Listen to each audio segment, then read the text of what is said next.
күн жарық болсын тыңдарман. Сіздермен бірге сіз білесіз бе Айдары. Таяу мен тақау бір ме? Таяу салт етістік, тақау сабақты етістік. Үстелді қабырғаға тақап қой, тақалу. Маған тақалып отыршы.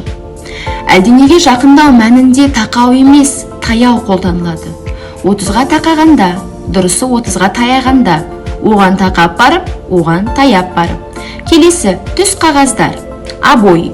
Жекеше түрде ғана айтылады. Орыс тілінде обои болғанымен обой не обоя деген жекеше түрдегі нұсқасы жоқ. Дұрысы түс қағаз. Тұс киіз деген сияқты тұсқа жапсыратын қағаз. Алыс туыс. Дұрыс аудармасы жамағайын. Күтпеген сұрақтар. Дұрысы тосын сұрақтар. Қолды сабынмен жуу. Қолды сабындап жуу деп айтқаныңыз дұрыс болады. Мен таңда жұмысқа барамын. Мен таңертең жұмысқа барамын. Үстем ақы. Дұрысы үстеме ақы. Өмірлі. Жиза жизненно. Дұрыс аудармасы өмірдегідей. Ден қойып тыңдағандарыңызға рахмет. Сау болыңыздар.